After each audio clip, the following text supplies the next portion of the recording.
They already know what you are going to do. Before you speak, they have predicted you. Before you move, they have positioned themselves. Before you decide, they have already prepared the outcome. You think you are playing the game. You are the game. You are the most readable person in every room you walk into, and the people around you have been turning pages for years. You show up the same way every day. Same reaction to the same provocations. Same defense when you feel threatened. Same need for approval from the same people. Same explosion when pushed past the same limit. Same silence when you feel overlooked.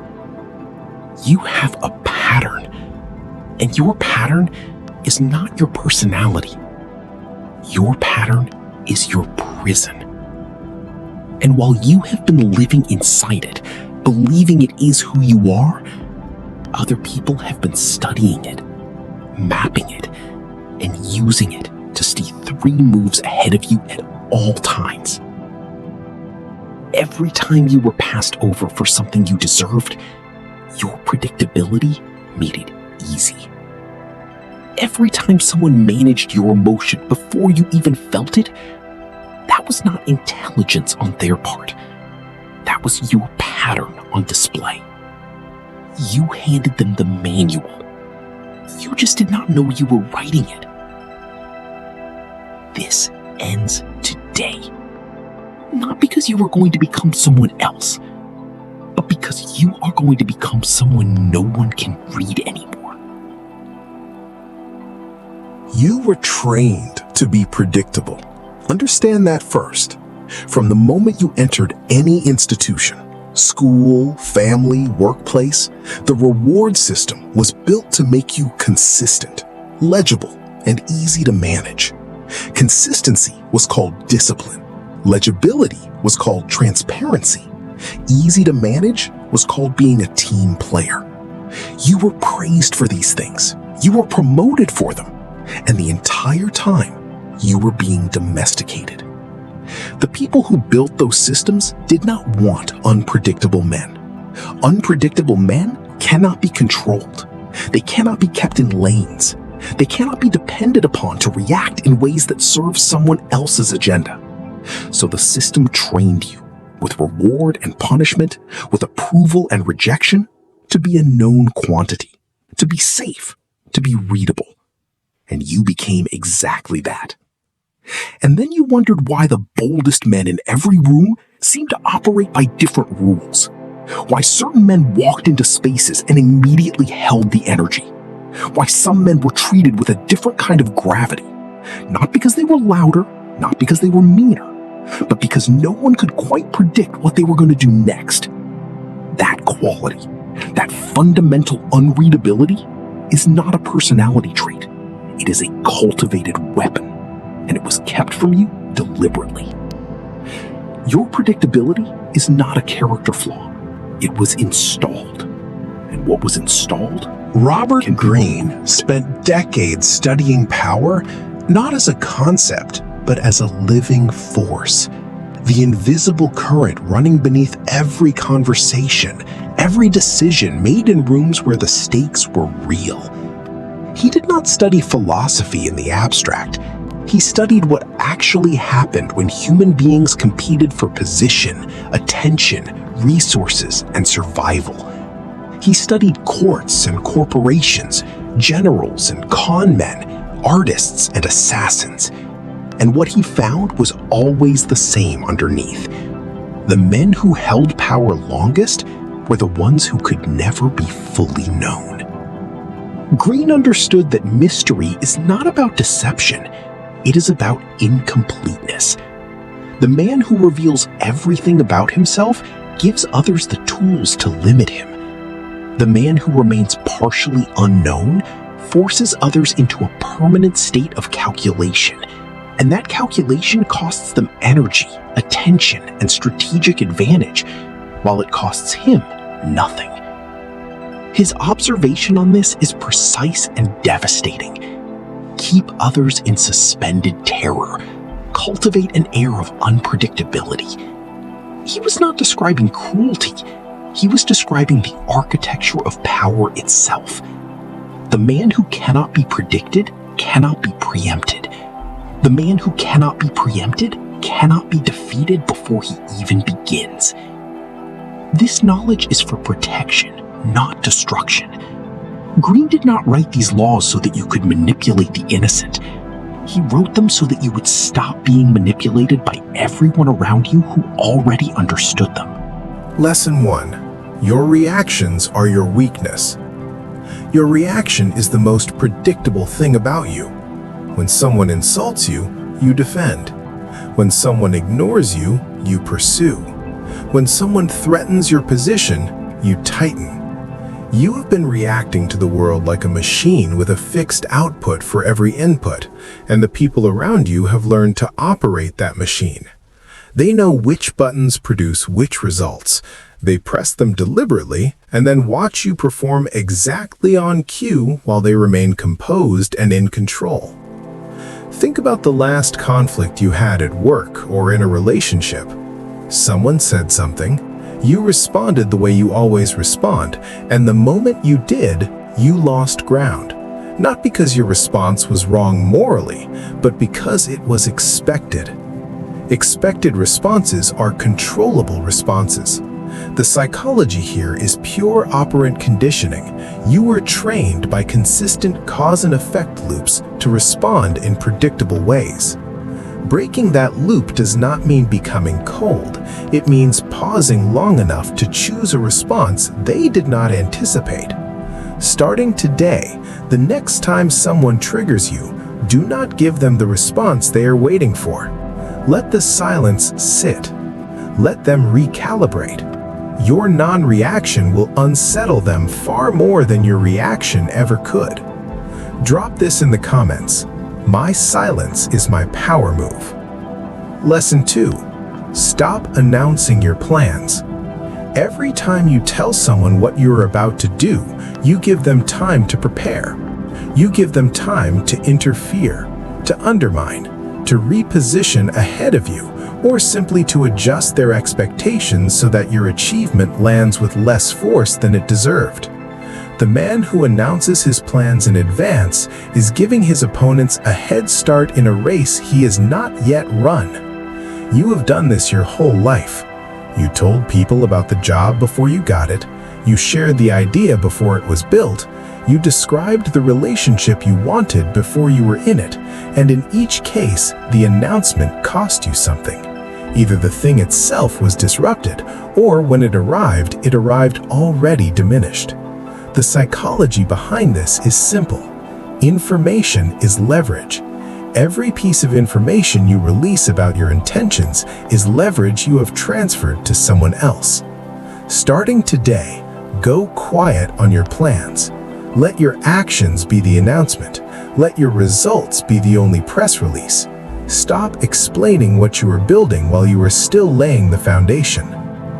Lesson 3. Vary your behavior deliberately. Predictability is not just about reactions. It is about patterns of behavior that others can set their watches to. You arrive the same way, you leave the same way. You respond to success the same way and to failure the same way. You are a schedule, and schedules can be exploited. You've probably noticed that the people who command the most respect in any room are the ones who are slightly difficult to read. Not hostile, just not entirely transparent. Their moods do not follow a grid. Their decisions sometimes surprise you. Their responses do not always match the template you have built for them. This is not randomness, it is deliberate variation. Greene understood that controlled unpredictability forces others into a constant state of attention and adjustment. You stop being scenery, you become a variable that must be accounted for. Starting today, change one pattern per week. Take a different approach to a conversation you would normally handle on autopilot. Respond to a familiar situation in an unfamiliar way. Not to confuse, but to remind yourself and everyone around you that you are not a fixed quantity. Drop this in the comments. I am not a pattern. I am a force. Lesson 4. Conceal your next move. The man who can be read cannot be feared. The man who cannot be read cannot be stopped. This is not about intimidation. It's about maintaining strategic advantage in every environment you inhabit. When others can anticipate your next move, they have already begun countering it before you make it. When they cannot, they are always one step behind. You have been open about your ambitions, your frustrations, your timelines, and your strategies because you were taught that transparency builds trust. And in safe environments with trustworthy people, that's true. But most environments are not safe. Most rooms contain people whose interests do not align with yours, and who will use knowledge of your intentions to serve their own. Revealing your next move in those environments is not trust, it's naivety dressed as virtue. Starting today, practice concealment not as deception, but as discipline. When someone asks where you are headed, give them the destination without the route. When someone asks about your plans, give them the vision without the timeline. Protect the process. Let only the outcome be visible. Lesson 6. Master the art of controlled disappearance. Presence is powerful, but constant presence destroys power. When you are always available, always visible, always reachable, you become furniture. You become expected, and expected things are taken for granted.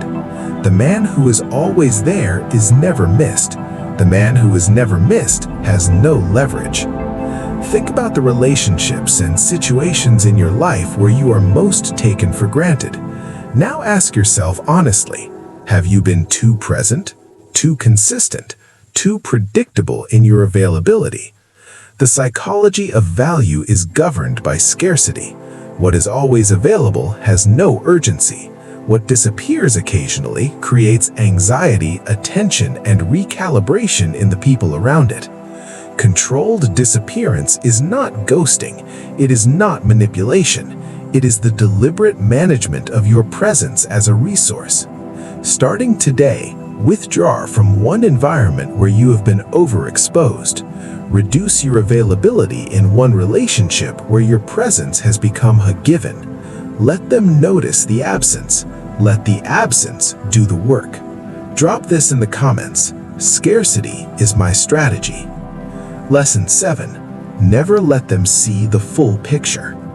Every person who fully understands you has a ceiling prepared for you.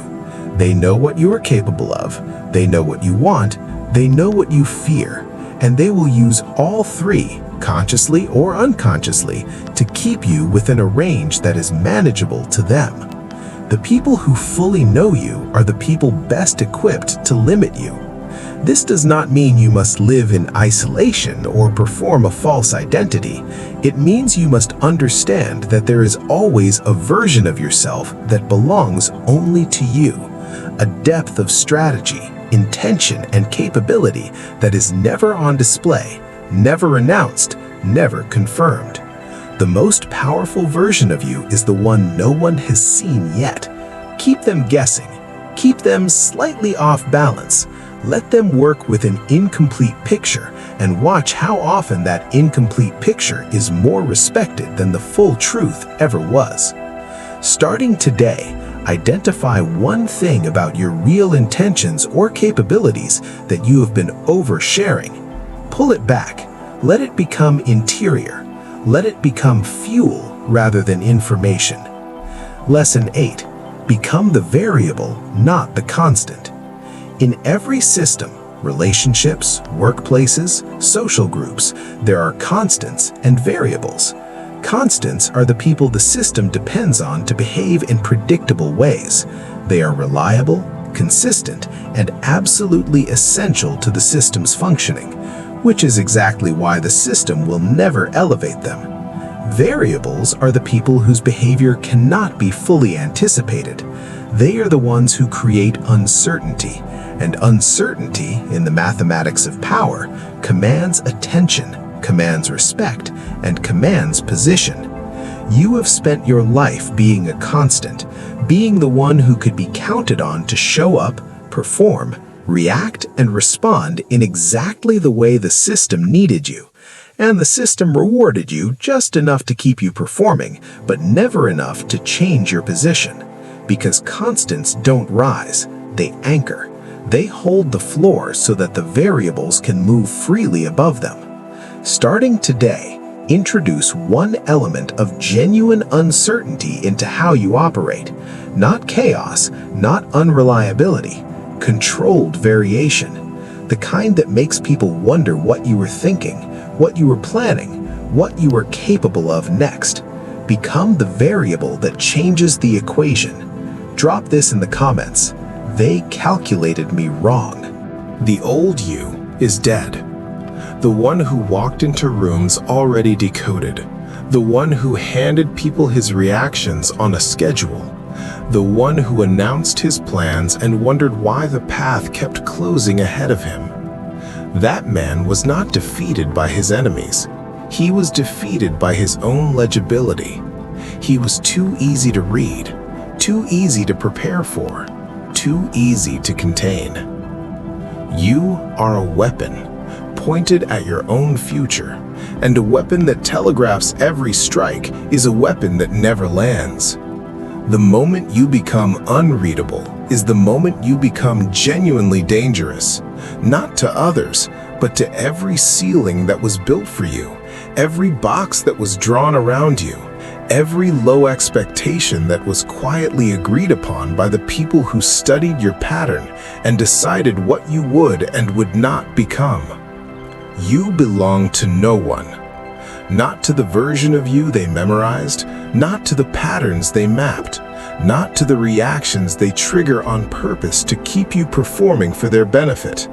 That contract is terminated.